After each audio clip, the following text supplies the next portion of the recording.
முதலில் திரு கேசிபி, அண்ணாமலை தெரிவித்த அந்த கருத்து தவம் இருக்கிறார்கள், பாஜகவுடன் கூட்டணிக்காக தவம் இருக்கிறார்கள் என்று அவர் சொன்ன கருத்தும், திரு எடப்பாடி பழனிசாமி அப்படி எந்த கட்சியுடனும் கூட்டணி அமைப்பதற்காக அதிமுக தவம் இருந்ததில்லை என்ற அந்த பதிலையும் எப்படி பார்க்கிறீங்க?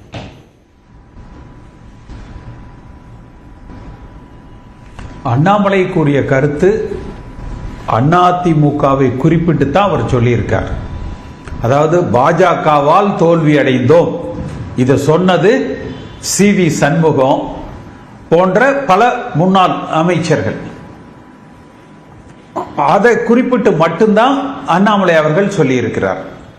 இன்றைக்கு பாஜகவோடு கூட்டணி வைக்க தவம் இருக்கிறார்கள் என்பதும், சிவராத்திரி அன்னைக்கு திரு வேலுமணி அமித்ஷாவுடன் சந்திப்பு நடத்தி தவம் இருந்தார். எடப்பாடி பழனிசாமி வேலுமணி இருவரும் ஆலோசித்து எடப்பாடி பழனிசாமியும் வேலுமணியும் முடிவு செய்து இப்படி ஒரு கூட்டணியை ஏற்படுத்த வேண்டும் என்று சிவராத்திரி அன்னைக்கு திரு வேலுமணி அமித்ஷாவோடு ஒன்று சேர்ந்து தவம் இருந்தார். அதைத்தான் திரு அண்ணாமலை அவர்கள் சொல்லியிருக்கார். ஆனா எடப்பாடி பழனிசாமி அவர்கள் பதில் சொல்லுகிற பொழுது கிட்டத்தட்ட மறைமுகமாக பாஜகவோடு கூட்டணி இருக்கிறது என்று பொருள்பட, என வழக்கமா அண்ணாமலையை விமர்சிக்க கூடியவர் எடப்பாடி பழனிசாமி. இதற்கு முன்பு கடந்த ஒரு சில நாட்களுக்கு முன்பு எடப்பாடி பழனிசாமி சேலத்தில் கொடுத்த அந்த பத்திரிகையாளர் சந்திப்புல கூட்டணி குறித்து 6 மாதங்களில் சொல்கிறேன் என்ற பொழுது எல்லோருக்குமே ஒரு சந்தேகம் ஏற்பட்டது. என இதுவரை எடப்பாடி பழனிசாமி நான் தெளிவாக சொல்லுகிறேன், திட்டமிட்ட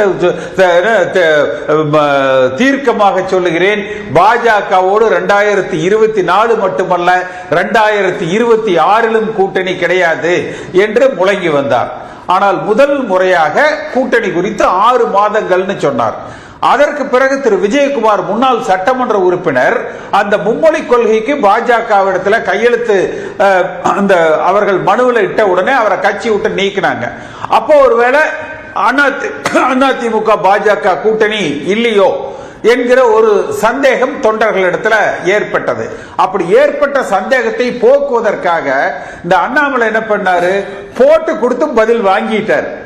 எடப்பாடி பழனிசாமி நாசூக்கா இப்ப எதிர்ப்பு கிளம்பிடக்கூடாது, ஏன்னா கட்சிக்கு உள்ள இதற்கு முன்பு பாஜக கூட்டணியை முறித்த பொழுது இவர்கள் சொன்னது, இது தலைமை கழக, இது எடப்பாடி பழனிசாமியோட முடிவு அல்ல, வேலுமணியோட முடிவு அல்ல, தலைமை கழக நிர்வாகிகளுடைய முடிவு, ஒட்டுமொத்த செயற்குழு பொதுக்குழு உறுப்பினர்களது முடிவு, ஒட்டுமொத்த அதிமுக தொண்டர்களின் எண்ணங்களை பிரதிபலிக்கப்பட்டு எடுத்த முடிவுன்னு சொன்னாங்க. ஆனா எடப்பாடி பழனிசாமியினுடைய உறவினர்கள் வீட்டுல சமீபத்தில் ரைடு நடந்தது எல்லோருக்குமே தெரியும். அப்ப ரைடு நடந்த காலத்திலேயும் கூட அரசல் புரசலாக வெளியிட்ட செய்திகள், நாங்கள் சிறை செல்லவும் தயார், ஆனால் பாஜக கூட்டணியே நாங்கள் ஏற்க மாட்டோம் என்றுதான் சொல்லி வந்தாங்க. ஆனால் இன்றைக்கு அண்ணாமலை அதிமுகவை தான் குறிப்பிட்டு விமர்சித்து சொல்லி இருக்கிறார். அப்படி சொன்ன அண்ணாமலைக்கு அதிமுகவோடு கூட்டணிக்காக இதே பாரதிய ஜனதா கட்சி போயஸ் கார்டன்ல தவம் இருந்திருக்கிறாங்க. புரட்சி தலைவர் எம்ஜிஆர் காலத்துல தவம் இருந்திருக்கிறாங்க. ஆனால் திரு எடப்பாடி பழனிசாமி அவர்கள் காலத்துல இவர் பாஜகவோடு கூட்டணி இல்லை என்பதை எல்லோரும் வரவேற்றார்கள். எல்லோருக்கும் தமிழ்நாட்டு மக்களுக்கு தெரியும். அதிமுகவை தான் அண்ணாமலை குறிப்பிட்டார் அப்படின்னு நீங்க சொல்றீங்க. அதை மறுக்கிறது அண்ணாமலை மட்டும் இல்ல, திரு எடப்பாடி பழனிசாமி அதை மறுக்கிறாரு, அதிமுகவை சொல்லல அப்படின்னு. இல்ல, எடப்பாடி பழனிசாமின்னு பேர் சொல்லாம எதிர்கட்சி தலைவர்னு சொல்லி திட்டுனா அது எப்படி இருக்கும்? நான் அவரை சொல்லலைங்க, நான் எதிர்கட்சி தலைவர்னு வேற யாரையோ சொன்னேன் என்பதாக இருக்குது. அதாவது தமிழ்நாட்டு மக்கள் இதை கூட புரிந்து கொள்ள சக்தியற்றவர்கள் அல்ல. அண்ணாமலை சொன்னது அதிமுகவை, அது எல்லோருக்கும் புரியுது. அதிமுக கடந்த தேர்தல்களில் இந்த விமர்சனம் வந்தது உண்மை. இன்றளவும் அந்த விமர்சனமும் உண்மை.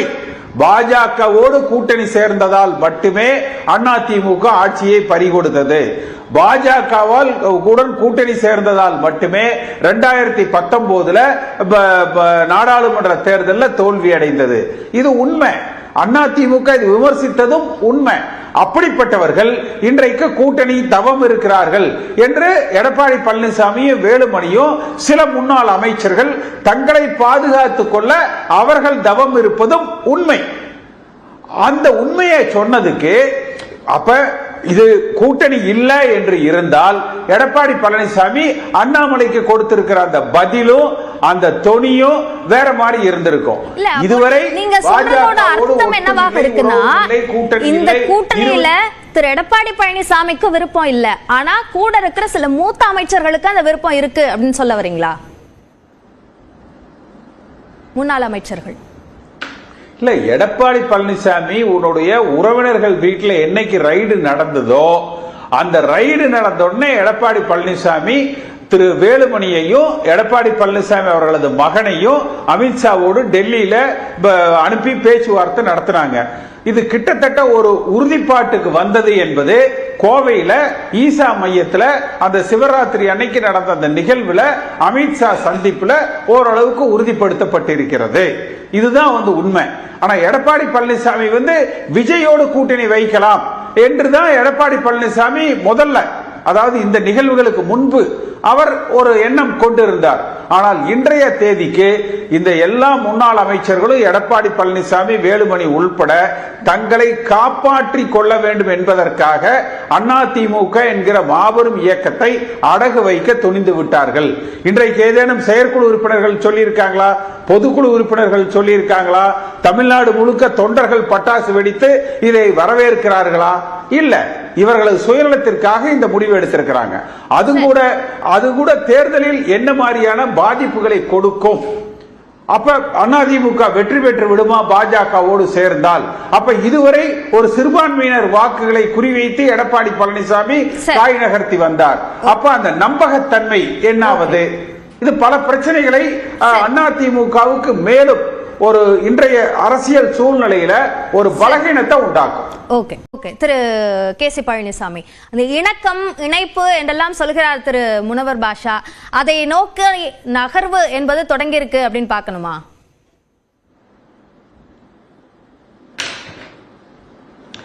திரு அமித்ஷா அவர்கள் சமீபத்தில் பேசினது, இந்த வாரத்தில் பேசினது, அடுத்து வருகிற சட்டமன்ற தேர்தலில் தமிழகத்தில் என்டிஏ கூட்டணி ஆட்சி அமைக்கும். இது திரு அமித்ஷா அவர்கள் இந்த வாரத்தில் ஒரு வாரத்துக்குள்ள பேசினது. அண்ணாமலை அவர்கள் பேசினது முதலமைச்சர் யார் என்பதை என்டிஏ முடிவு செய்யும், என்டிஏவினுடைய ஆட்சி தான் நடக்கும். இது பேசினது அண்ணாமலை. இது இப்ப ஒரு வாரத்துக்குள்ள நான் சொல்றது. அடுத்து சென்ற நாடாளுமன்ற தேர்தலின் பொழுது திரு அண்ணாமலை பேசிய கருத்து, அதிமுகவுக்கு எடப்பாடி பழனிசாமி அகற்றப்பட்டு தினகரன் தலைமையில் அதிமுக செயல்படும் தேனியில பேசினார். ராமநாதபுரத்தில் ஓபிஎஸ் தலைமையில் அதிமுக வரும் என்று திரு அண்ணாமலை பேசினார். திமுக 2021 இருந்து ஆட்சியில இருக்கு. இதே அவர் திரு எடப்பாடி பழனிசாமி சென்ற நாடாளுமன்ற தேர்தல் முடிஞ்ச உடனே வாக்கு சதவீதத்தை எல்லாம் கணக்கு போட்டு அதிமுக 23% வாக்குகளை பெற்று எங்கள் வாக்கு வங்கியை 1% அதிகப்படுத்தி இருக்கிறோம். ஆனா பாரதிய ஜனதா கட்சி வளர்ந்துருச்சுங்கிறாங்க. எங்க வளர்ந்திருக்குது? 2014 பாருங்க, 2019 பாருங்க, 24 அவர்கள் வளரல. இது சொன்னவர் எடப்பாடி பழனிசாமி. அப்ப திமுகவை ஆட்சியை விட்டு அகற்றணும்னா பாஜக தேவைன்னு ஏன் உங்களுக்கு இந்த 4 ஆண்டு காலத்துல தோணல? ஏன் இந்த நாடாளுமன்ற தேர்தலின் பொழுது தோணல? உங்க சொந்தக்காரங்க வீட்டுல ரைடு வந்ததுக்காக நீங்க இந்த அலையன்ஸை வைக்கிறீங்களா? இல்ல உண்மையிலேயே உங்களை காப்பாற்றிக்கிறதுக்கு உங்க அமைச்சர்களை காப்பாற்றிக் கொள்வதற்காக மட்டுமே இந்த கூட்டணியை வச்சுட்டு, ஆனால் தொண்டர்கள் மத்தியில பாருங்க திமுகவோட 7 கட்சி இருக்குது, 10 கட்சி இருக்குது, அதை அகற்றணும்னா நமக்கு பாஜக தேவை என்று சப்பக்கட்டு கட்டுறீங்களா? இதற்கு அதிமுக தொண்டர்களிடத்துல பதில் சொல்ல வேண்டிய கடமை எடப்பாடி பழனிசாமிக்கு இருக்கு. அதிமுக தொண்டர்கள் அதை ஏற்றுக்கொள்ள மாட்டார்கள். இரண்டாவது, மகாராஷ்டிரால சமீபத்தில் என்ன நடந்ததுங்கிறது எல்லோருக்கும் தெரியும். திரும்ப இந்த முறை பாஜகவோட கூட்டணிக்கு சென்றால் நிச்சயமாக அவர்கள் பாஜக தலைமையில் ஆட்சி அமைக்க முயற்சி செய்வார்கள். எதிர்காலத்தில் அதிமுக என்கிற கட்சியை அடையாளம் இல்லாமல் உருக்குலைக்க அவர்கள் தயங்க மாட்டார்கள். நீங்க பாஜக என்கிற அந்த முடிவை விட ஒன்றுபட்ட அதிமுகவை உருவாக்கி பாஜக இல்லாத திமுகவை எதிர்க்கக்கூடிய கூட்டணியை கட்டமைத்தால் இன்றைக்கு இந்த ஆட்சி மீது இருக்கிற மக்களின் வெறுப்பு நிச்சயமாக அதிமுகவுக்கு ஆதரவான அலை இருக்கு. எல்லோரும் விரும்புவது ஒன்றுபட்ட அதிமுக தேவை. அந்த ஒன்றுபட்ட அதிமுக இருந்தாலே திமுகவை ஆட்சியை விட்டு அகற்றலாம். திமுகவை ஆட்சியை விட்டு அகற்றுவதற்கு சொல்லிட்டு உங்க குடும்பத்தின் மீது இருக்கிற வழக்குகளில் இருந்து தப்பிக்க நீங்க பாஜக கூட்டணியை நாடுகிறீர்கள். இந்த குற்றச்சாட்டுக்கு நிச்சயமா எடப்பாடி பழனிசாமி பதில் சொல்ல வேணும். வாக்குகள் சிந்தாமல் சிதறாமல் கிடைக்கணும், அதற்காக இந்த ஒருங்கிணைப்பு என்ற வகையில் தான் திரு எடப்பாடி பழனிசாமியினுடைய கருத்து இருந்தது. அதையே தான் திரு முனவர் பாஷாவும் சொல்கிறார். அதை நோக்கித்தான் இந்த நகர்வு என்பதும் அந்த 13 கட்சிகளை கொண்ட கூட்டணியை முறியடிப்பதற்கு இப்படியான ஒரு கூட்டணி அமைக்கப்படுவதற்கு இந்த இணைப்பு தேவை என்கிறார் அவர். இந்த இவங்க சொல்ற இந்த கூட்டணியில தினகரன் தேர்தலில் போட்டியிடாம ஒதுங்கிக்கணும். ஓபிஎஸ் இல்ல, சசிகலா இல்ல, கட்சியை விட்டு நீக்கப்பட்டவர்கள் யாரும் இல்ல. இதுதான் இவங்க பேசிட்டு இருக்கிறது. அதனால இவர்களது நோக்கம் திமுகவை அகற்ற வேண்டும், அதிமுகவை வலிமைப்படுத்த வேண்டும் என்பது அல்ல. எடப்பாடி பழனிசாமியும் வேலுமணியும் அவர்களை சார்ந்த இந்த முன்னாள் அமைச்சர்களும் தங்களையும் தங்கள் குடும்பத்தையும் வழக்குகளில் இருந்து காப்பாற்றிக் கொள்ள வேண்டும் என்ற ஒற்றை நோக்கத்தோடு அவர்கள் செயல்படுகிறார்கள். நீங்க அப்ப சென்ற நாடாளுமன்ற தேர்தலிலே கூட்டணி வச்சிருக்கலாமே, ஏன் நீங்க அப்ப சென்ற நாடாளுமன்ற தேர்தலில் கூட்டணி வைக்கல? அப்ப திராவிட தலைவர்களை, அம்மாவை பற்றி, அண்ணாவை பற்றி அண்ணாமலை பேசியதை சகித்துக் கொள்ள கூடாது. அண்ணாமலை தலைவராக இருக்கிறவரை நாங்கள் பாஜகவோடு கூட்டணி வைத்துக் கொள்ள மாட்டோம் என்று எடப்பாடி பழனிசாமியும், தினகரன் தலைமை, ஓபிஎஸ் தலைமை, என்டிஏ தலைமையில ஆட்சி அமைக்கப்படும். இதெல்லாம் எங்க போறது?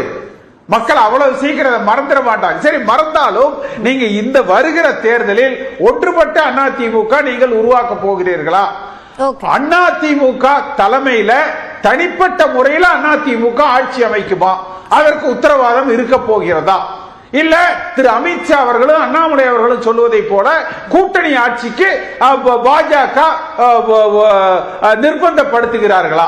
சரி, ஓகே. முழுமையாக ஒன்றுபடுத்தப்பட்ட அதிமுக தனியாக அதிமுக ஆட்சி அமைத்தால் நிச்சயமா அதுல எதுவும் ஆட்சேபனைக்க இடம் இல்லை. சரி, ஆனால் அப்படி நடப்பதற்கான வாய்ப்புகள் இல்லை. அதிமுக இன்றைக்கு அடகு வைக்கப்படுகிறது தங்கள் சொந்த நலனுக்காக. அதாவது இன்றைக்கு அந்த டாஸ்மாக் தலைமையகத்தில் நடக்கிற ரைடு தங்கமணி டாஸ்மாக் அமைச்சராக இருந்த காலத்துக்கும் சேர்த்து தான் நடக்குது. இன்றைக்கு காலத்துக்கு சேர்த்து தான் நடக்குது. பாஜக என்பது திராவிட கட்சிகள் இரண்டையுமே அழிக்க நினைக்கிறாங்க. அப்ப இவைகள் பகடை காய்களாக பயன்படுத்தப்படுகிறது. துரைமுருகனுக்கு பதில் சொல்றது நீங்க திமுக காரங்க கிட்ட கேட்கணும். ஆனா இன்றைக்கு நடக்கிற டாஸ்மாக் ரைடு அதிமுகவையும் குறிவைத்து நடக்கப்படுகிறது. அதாவது இன்றைக்கு அந்த டாஸ்மாக் தலைமையகத்தில் நடக்கிற ரைடு தங்கமணி டாஸ்மாக் அமைச்சராக இருந்த காலத்துக்கும் சேர்த்து தான் நடக்குது. இன்றைக்கு காலத்துக்கு சேர்த்து தான் நடக்குது. பாஜக என்பது திராவிட கட்சிகள் இரண்டையுமே அழிக்க நினைக்கிறாங்க. அப்ப இவைகள் பகடை காய்களாக பயன்படுத்தப்படுகிறது. துரைமுருகனுக்கு பதில் சொல்றது நீங்க திமுக காரங்க கிட்ட கேட்கணும். ஆனா இன்றைக்கு நடக்கிற டாஸ்மாக் ரைடு அதிமுகவையும் குறிவைத்து நடக்கப்படுகிறது.